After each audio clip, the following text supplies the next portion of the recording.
Hi, hello everyone. This is Victoria Florek, and I'm an abstract painter, artist, a creative entrepreneur. I'm a mom. I have a little girl of 16 months. I'm wife, and I live in Spain, close to Barcelona, 20 kilometers from Barcelona. I'm originally from Poland, and I'm also an auditor. So, an interesting mixture of roles and things. And this is Studio Talks, where I share behind the scenes of my creative business, creative art business. And today I will talk as well about fear of failing that we creatives often experience in our creative life. This is the recording, not really recording, but I recorded again because Studio Talks are live on Instagram. And this episode didn't save, so I'm just re-recording it again for those of you who wanted to watch a replay, and this will be on the blog. So behind the scenes of my creative business, I'm recording it during the pandemic of coronavirus, COVID 19. And here in Spain, we are locked at homes for 1 month and a half already. Tomorrow is the first time we will be able to go out for a walk with our kids. So I'm really excited. But that means that it was a really challenging time. And, for me, I use that time to really spend time with myself and be a little bit closer to what I desire in life, and readjust and revalue a little bit my goals, taking into consideration this new context. Um, in the last episode, where I was talking about building self confidence as an artist, I was talking so much about self awareness. And today I just wanted to highlight that this is not a one time job. This is actually something that we need to constantly do and remind ourselves of, because we just tend to forget. Things change, the context change, like now, and we always need to adjust and evaluate things as the life goes, because the only steady thing is change actually, which happens constantly, and we constantly need to adjust. Another thing that is going on in my creative business is I'm working on painting and growth workshops for creatives, um, which is a project that I'm really, really excited about. But actually, today there is another idea that is kind of, planted a seed in my head. Well, actually, I already had that seed planted, but. But I'm thinking about something different. Still, the idea is evolving, and I'm really in the creative process of defining how that should look like, what should be exactly the content, what results do I want you to get, you people who will sign up to that workshops, and what is my real actual intention. I know what is the intention is to share a little bit my path, but then like how that may impact you and in which way, and so on. So all this is clarifying and asking myself a lot of questions, taking a lot of notes. I have a notebook that is almost full already, written with all the thoughts and ideas, and this is so this is the creative process I'm in right now. mm, and this actually takes all my free time when I'm not with my daughter. um, so, fear of failure or fear of failing. Let's start with this topic. This is actually a very tricky creature. I say tricky because it often, underneath that, there are many, many things hidden deep inside of us. And we often need time and that self awareness to really um, deal with that. So, what is actually a failure? A failure is an expectation that is not met. And that's as simple as that. If we had some objectives and some expectations and we didn't meet that, we often, or I in the past, I used to feel that I failed. I used to feel ashamed sometimes that I didn't accomplish what I wanted. And it all comes to that expectations, and the key is to really understand and analyze, at least it was in my case. I had to really analyze why I'm failing in meeting that expectations, and what really creates that anxiety and fear. And I was experiencing the fear and the anxiety of failing for the last, not last 5 years, but for the first 5 years of my creative life. And I listed a couple of enemy expectations that I was experiencing myself, and there are also some that I know some of you were experiencing because you shared them with me. So the first false expectation that I had was, or enemy expectation that I had was, when I was just starting out, I wanted to make a living out of my painting within 16 months. It was 1 year and 4 months exactly. After that, I had to go back to my corporate job. And I was so obsessed with meeting that goal and, achieving that result, that every day I was waking up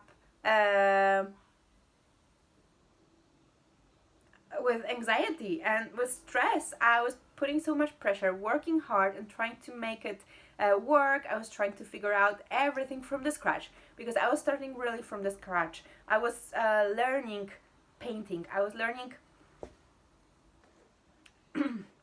I was learning about art business.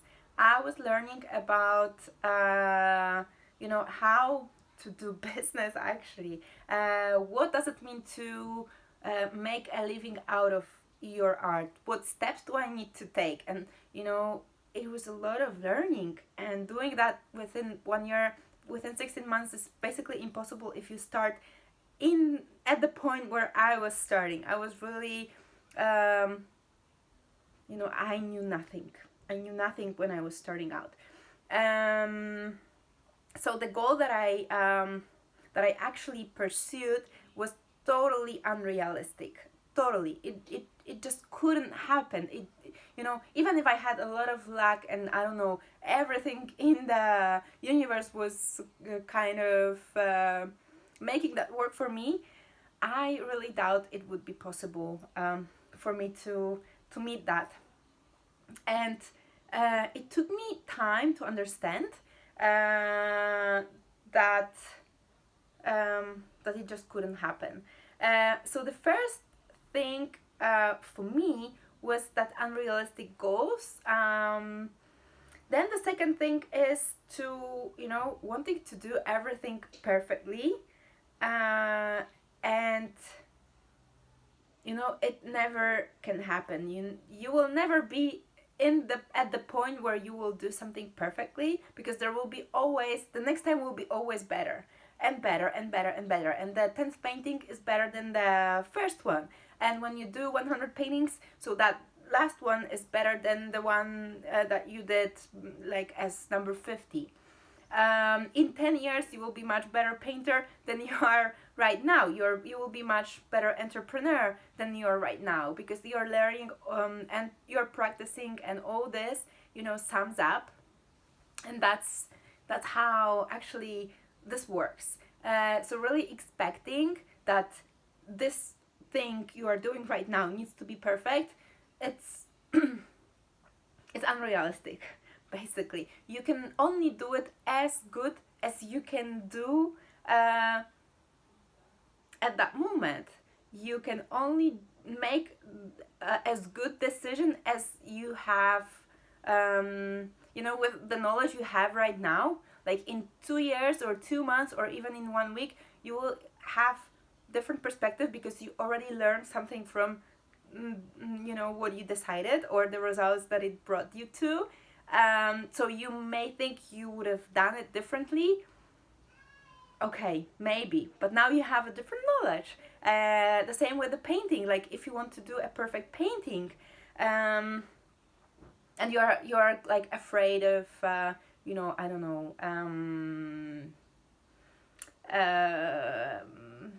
you're afraid that your art is not good enough, and that stops you from painting or from finishing your work, because you are afraid you will, I don't know, maybe you will break that painting or make it worse or whatever. um, maybe, but there's nothing in art, in the painting, that you won't be able to fix or redo again. And painting, at least in abstract, is that it's a journey. It's a journey into unknown. It's really uncovering what's inside of you as you go. At least that's my approach. Um, and you can always rectify. You can always rectify. There are no mistakes actually. They're just kind of, I don't know, discoveries that you like or you may not like, and basically that's it. And that's how you learn also what you like and what you don't like. Accidents, happy accidents or unhappy accidents, that happens in art often. So so yeah. Then another thing, the enemy expectation is, wanting to prove your value um, through that result that you desire to get. And for me, it was, I wanted to make that living out of painting, to prove myself and to prove others, everyone in the world, that I'm a true artist. I'm a real artist. I'm a successful artist. I was kind of associating being a successful and true artist with money and with how much money I was making with art. And even though, like, somewhere I knew that it's not true and it's not serving me, I just couldn't focus on anything else. I had that expectation and I wanted to fulfill it. And I felt like if I don't make a living out of that, out of painting within that 16 months, then that will be the biggest humiliation in my life and the hugest failure ever, that I will need to go back to work, a real work, if what I want to do is to paint. And I already told everyone that that's my vocation, that's my true desire. It's burning me from inside out, and I can't imagine doing anything else in the world. And that's what I want to, do the rest of my life. And that's all true, of course, but I just couldn't see any other possible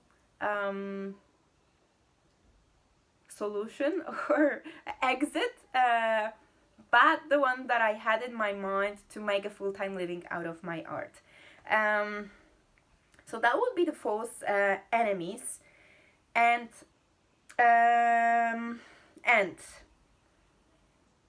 what I learned during those years, because as I explained, I was waking up with fear and anxiety for the first 5 years, almost 5 years of my painting or creative life, when I started my creative life. And I was going to bed, to sleep, with a feeling of failure. Like every day I felt I failed. Every day I felt that what I hustled for didn't is not bringing results. I don't see how I can make that work. And I was really obsessed and putting a lot of pressure. I was stressed and really not feeling well, because of that, expectation that I wanted to pursue. And I felt failure because I was feeling that if I don't make it work, um, then yeah, I won't be a true artist, and so on and so on. And the kind of breakthrough that happened was when I actually discovered my values, and when I discovered what's important to me, what's true to me, when I started a really true and honest self discovery with different tools. I was working, well, first of all, I did some business courses, I did some self awareness courses, and so on and so on. And I kind of started asking myself questions. And at the beginning, I had difficulty to get the answers. But as you keep asking yourself, as you keep getting closer and closer and closer to yourself, and defining things for yourself. I talked a lot about that in the previous studio talks about self confidence. So I will link it below as well if you want to watch it. But it truly, for me, it was just it to get to know myself and to understand that I don't need to make a full-time living out of my art was a breakthrough, and I actually understood that why I wanted to do that. Like my behind the intention that was behind that desire and that expectation was that I wanted to feel free, and I felt that if I do that I will feel free. I talked about that as well in the previous studio talk. So if you are interested, you can go back there. Uh, but that was key, and it was a lot of journaling and writing my thoughts and asking myself questions. What do I want? What I don't want? And I think I will repeat it in every studio talks where we talk a little bit about fears, doubts, and all that things that we experience. It really comes to not knowing ourselves. It really comes to not paying attention to our true desires and being focused more on the external world, um, and trying to meet the expectations of the world. Uh, Something that we were taught we kind of need to do, and we believe that. It comes to what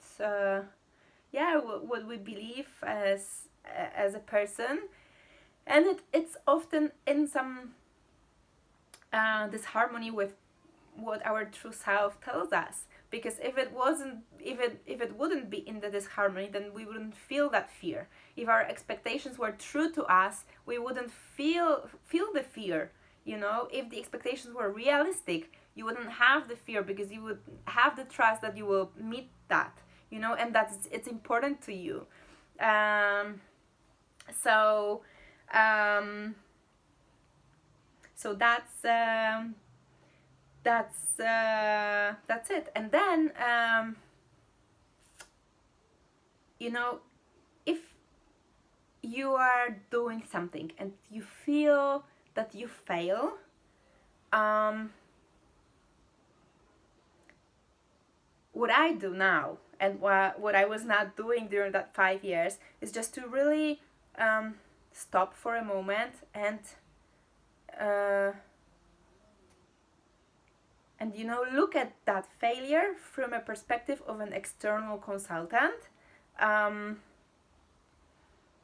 not through your emotions and all, being so attached and so personal to that expectation.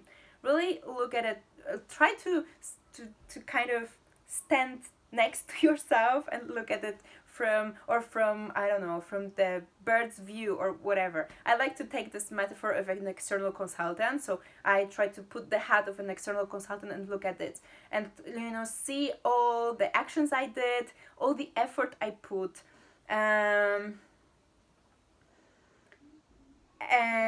analyze like what worked, what didn't work, like why it didn't work, how did I feel when I was putting all those actions, and wait, I need a little bit of, well, I have a coffee mug, but I have water inside.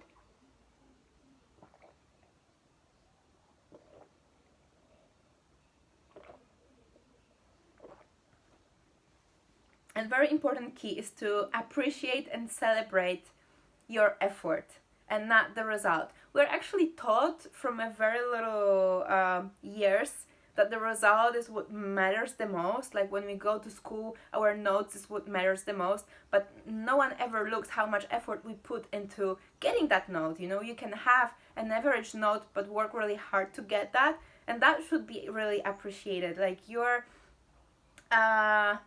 passion, the passion you put into what you do, the effort you put into what you do. And when I started looking at this from this perspective, I felt so much appreciation for everything I actually do, because I put so much heart and so much passion into that.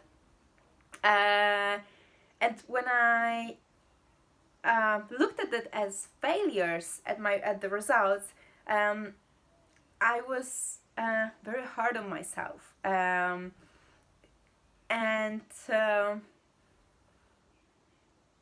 you know, that's not what we want in our in our life. I guess we want to feel good, and we want to feel, first of all, true to ourselves, and being hard on yourself, and you know, kind of punishing yourself for the results, for meeting the expectations that not always are, you know, true, or often they are not true. Um, it's just not the right way. Wait, a bit more of water.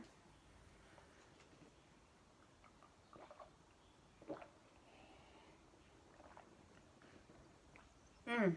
Another enemy expectation that actually happens to me till today, and but now I can recognize it very quickly and I can address it very quickly, is to look at people that are much further than me in the process, and comparing myself to them, and not feeling good enough, feeling that I'm failing because, you know, my I don't know, my website is not as good. I don't know, my stories are not that good. My Instagram doesn't look that good. I cannot style my paintings in the same way as someone else who just have such beautiful paintings, and they, you know, I cannot release so many products and so many collections, and I cannot diversify my business as much as others do, um, and and so on and so on.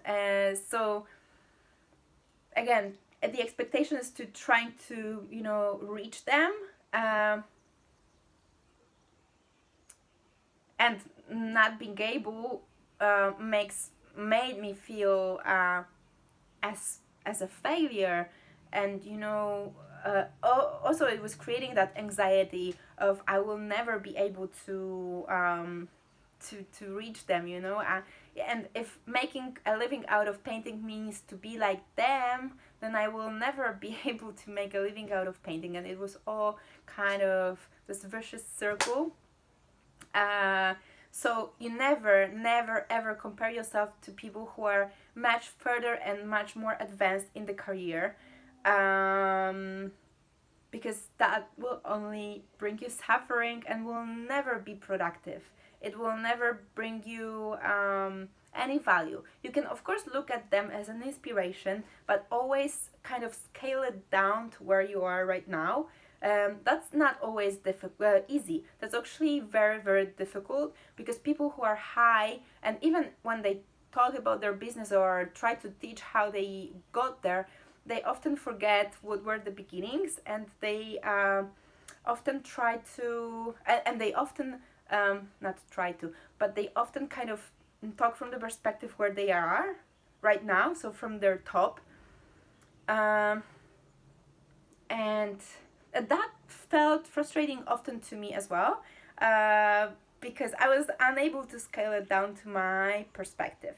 That's why I think it's interesting to look at people who are only a little bit further than you, only a little bit more advanced than you, because you can much easier apply what they teach and what worked for them to where you are than looking at people who are highly successful and have, are the distance between you and them is so huge that it's very difficult to close the gap. Um, so, how to deal with that fear? And every fear has an intention, so it's very important to know what's the intention of your fear. Talk to your fear. Ask the questions like how, what do I think about this situation or the current state. Like for example, for me, I'm not making living out of painting. Nothing brings results. I work so hard, and I don't know. I write down, right? How does it make me feel? Well, I feel frustrated, I feel sad, I feel exhausted, I feel stressed, I'm afraid I will never be there, blah, blah, blah. Okay, what's the intention? No, probably to give up. I don't know. You need to discover it yourself. I had the moments of giving up like thousands of times. Basically, but I never gave up because I had that burning desire. Because painting for me is a vocation, and there is an interesting this in an interesting I don't know classification made by Elizabeth Gilbert, and she says that we can have hobbies, jobs, careers, and vocation. And hobby is something you do purely for pleasure, and you don't expect anything from it. You do it because it gives you joy, and you do it for a simple act of joy. Then you have job. It's something that pays your bills and gives you some kind of financial stability. Then you have career, and career is like an extension of a job. It's something that you sacrifice for that. You are able to work extra hours and do more than you're expected to do because you love it. It also brings you a certain amount of joy, and you want to do more basically. And then we have vocation, and vocation is something that you do because you have this burning desire, because you do it regardless if you get paid for that or not. And with the vocation, Elizabeth Gilbert says that it can bring you money, but it can also never bring you money. And it's not something you can be okay with or not. It's just the fact, because vocation is something you just do. And if you run a business or have a career, you really need to look at the market and what are the needs, and trying to either create the need for something you have and you think this need may exist, or meet the needs of someone of the market, right? But when you do something out of your vocation, that's really not something you consider naturally, because you don't do that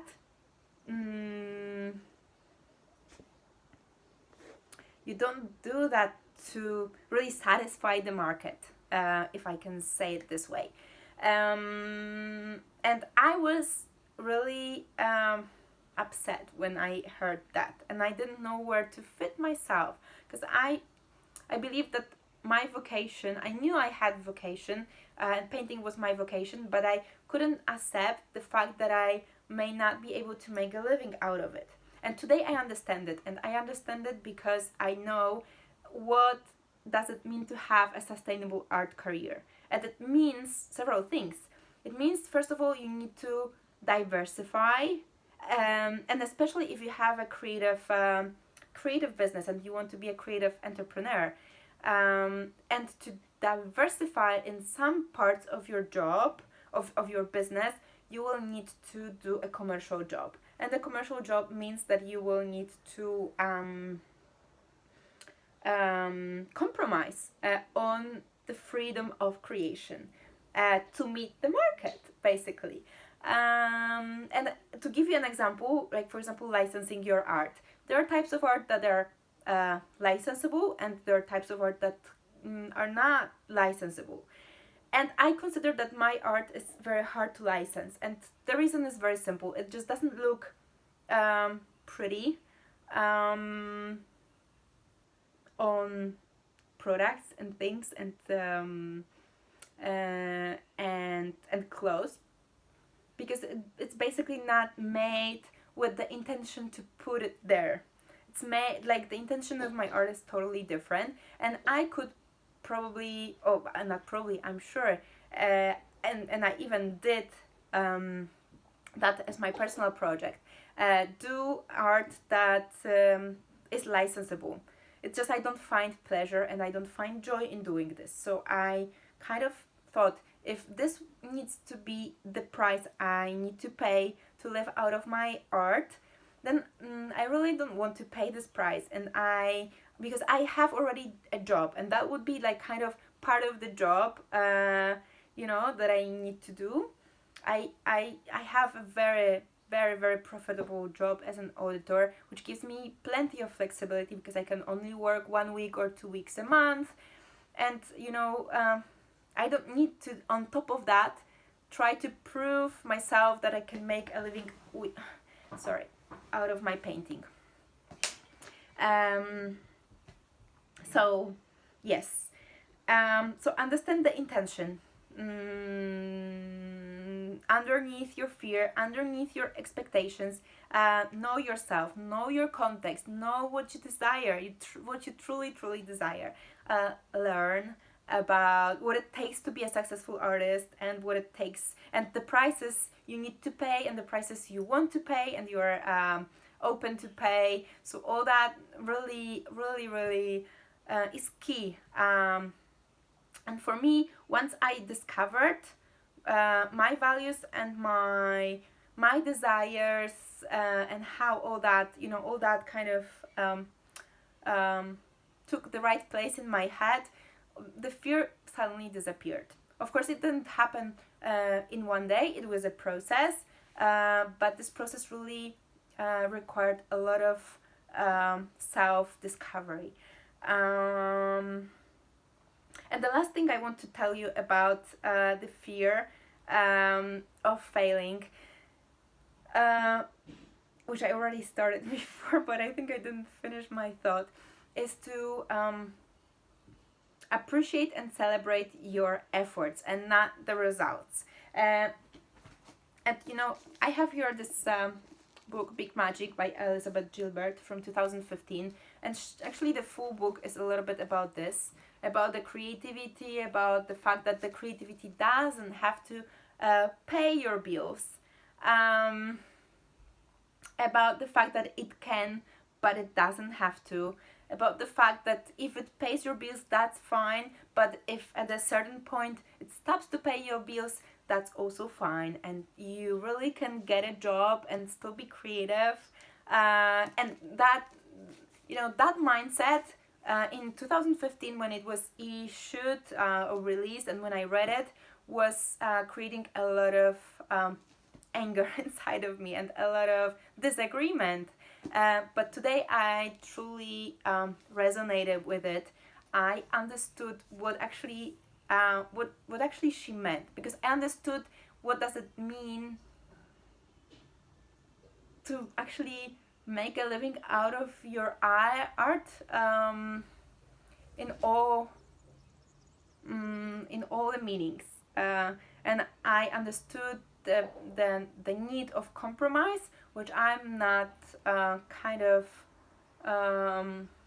ready to do. Because I have an alternative that I prefer, and I prefer to just create freely, just as she creates freely when she writes her books. She doesn't look at the market and if that book will sell or not. It's really not her intention. It's really not her priority. The same with me when I create my art. I don't think about whether someone will buy it or not, and whether that fits into current trends, into current, I don't know, furnishing trends, interior design trends, or I don't know, fashion trends to put it on clothes and stuff like this. Um, so, I wanted to read you one sentence. You can measure your worth by your dedication to your path, not by your successes or failures.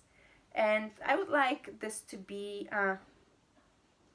something that we end up today. And really, today this is so true to me. And I have it even highlighted. I highlighted it in 2015 in this book. I don't know if you can see it. And I put a heart here. But it didn't become my truth until really a year ago, when I finally really understood what it means and when I could live by it. Live by appreciating my dedication and my effort, and not measuring my worth through the results.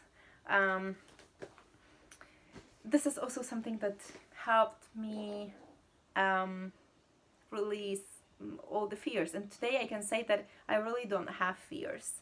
And I was for 5 years waking up with fear and anxiety, guys. So I hope this was helpful.